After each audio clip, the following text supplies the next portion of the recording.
संसद में प्रधानमंत्री नरेंद्र मोदी ने राष्ट्रपति के अभिभाषण पर धन्यवाद प्रस्ताव पर चर्चा का जवाब दिया। पीएम मोदी ने इस दौरान यूपीए सरकार पर जमकर निशाना साधा। उन्होंने कहा कि जब न्यूक्लियर डील पर बात हो रही थी तब ये नोट फॉर वोट में उलझे थे। पीएम मोदी ने 2G कोल स्कैम का भी जिक्र किया और कहा कि घोटालों के कारण दुनिया में देश बदनाम हुआ। उन्होंने कहा कि 2004 से 2014 के दशक में देश का बहुत नुकसान हुआ। उन्होंने विपक्ष पर हमला बोलते हुए कहा कि भारत लोकतंत्र की जननी है, लोकतंत्र हमारी रगों में है, आलोचना होनी चाहिए, लेकिन इन्होंने 9 साल आरोप में गंवा दिए। विपक्ष पर हमला करते हुए पीएम ने कहा कि ग्लोबल प्लेटफॉर्म पर भारत की आवाज इतनी कमजोर थी कि दुनिया सुनने को तैयार नहीं थी। इनकी निराशा का कारण ये भी है कि आज जब देश के 140 करोड़ लोगों को सामर्थ्य खिल रहा है तो इन्हें बर्दाश्त नहीं हो रहा। त्रिपुरा के विधानसभा चुनावों को लेकर बीजेपी ने कमर कस ली है। इसी कड़ी में उत्तर प्रदेश के सीएम योगी आदित्यनाथ ने त्रिपुरा में 2 विधानसभा क्षेत्र बागबासा और कल्याणपुर से प्रमोद नगर में विजय संकल्प रैली को संबोधित किया और कहा 2018 में भाजपा ने त्रिपुरा की खुशहाली व समग्र विकास के लिए समर्थन मांगा था। 35 वर्ष तक कम्युनिस्ट व कांग्रेस के नेताओं ने विकास नहीं होने दिया।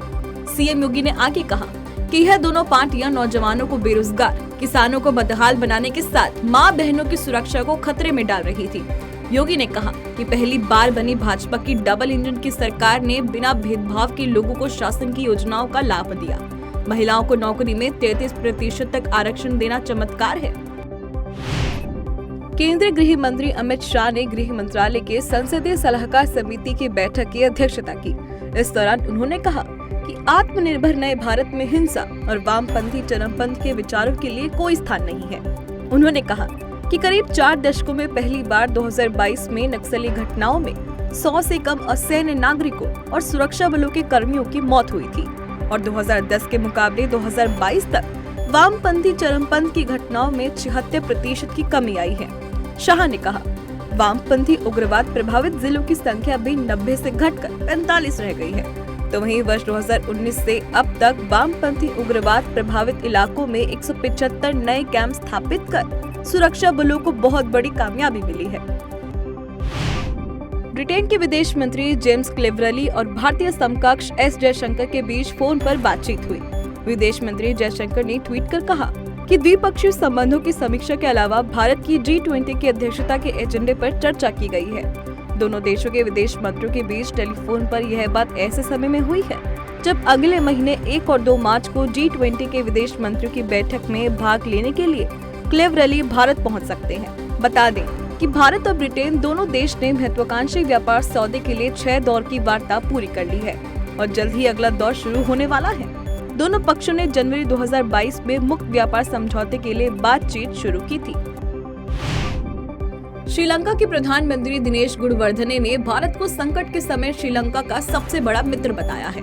कोलंबो में टाटा टिस्कॉन डीलर कन्वेंशन 2023 को संबोधित करते हुए प्रधानमंत्री गुणवर्धने ने भारतीय कंपनियों से श्रीलंका में और निवेश करने का आह्वान किया है। इसके साथ ही कार्यक्रम में बोलते हुए उच्चायुक्त गोपाल बागले ने कहा कि भारत सरकार और भारतीय कॉर्पोरेट दोनों ऐसे संबंध बनाने के लिए काम कर रहे हैं जो प्रधानमंत्री नरेंद्र मोदी की पड़ोस पहली नीति के तहत भारत के भीतर और बाहर के लोगों, विशेष रूप से पड़ोसियों के लिए फायदेमंद है।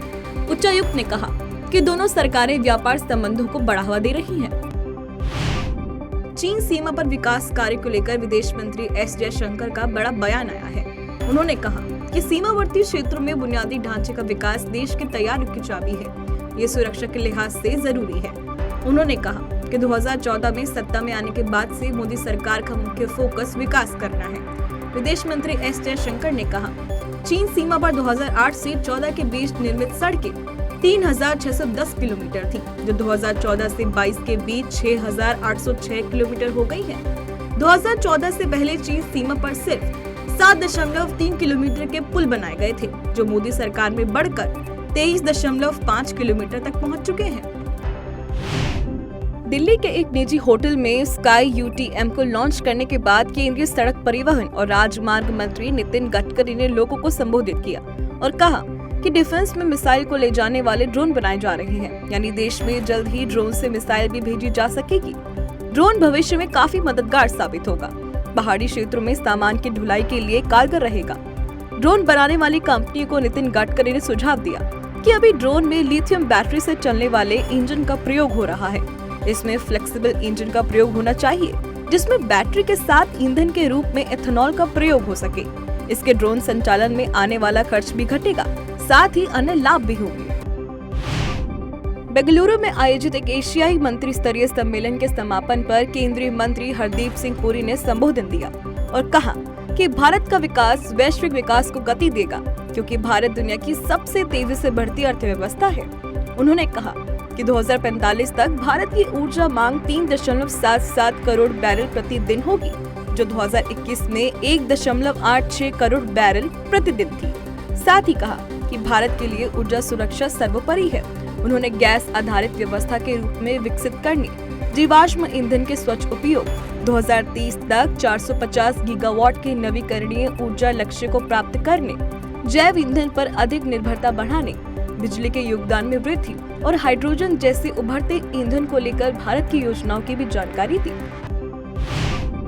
तुर्की सीरिया में आए भीषण भूकंप के चलते अब तक 10,000 लोगों की मौत हो गई है और कई सारी इमारतें क्षतिग्रस्त हो गई हैं। तो वहीं भारत ने आज भूकंप प्रभावित सीरिया को मानवीय सहायता देते हुए आवश्यक दवाओं और चिकित्सा उपकरणों समेत 6 टन राहत सामग्री उपलब्ध कराई है। बता दें कि भारत के प्रभारी अधिकारी SK यादव ने सीरियाई अधिकारियों को 6 टन राहत सामग्री सौंप दी। सीरिया से पहले भारत सरकार ने तुर्की को बड़े पैमाने पर मदद भेजी थी। इसमें NDRF की टीम के साथ साथ मेडिकल टीम भी भेजी गई है। अमेरिका स्थित John Hopkins centre for talent youth ने दुनिया भर के 76 देशों के 15,000 छात्र छात्राओं की ऊपरी ग्रेड स्तर की परीक्षा के नतीजे घोषित किए हैं, जिसके आधार पर भारतीय अमेरिकी स्कूली छात्रा नताशा पेरियाना यग्म को लगातार दूसरे साल दुनिया की सबसे मेधावी छात्रा घोषित किया है। पेरियाना यग्म न्यू जर्सी में फ्लोरेंस M गॉर्डनियर मिडिल स्कूल की छात्रा है। उन्होंने 2021 में John Hopkins centre for talent youth की परीक्षा दी थी। उस समय वह 5वीं ग्रेड की छात्रा थी। नताशा ने यह उपलब्धि 76 देशों के 15,000 से अधिक छात्राओं को पछाड़कर हासिल की है।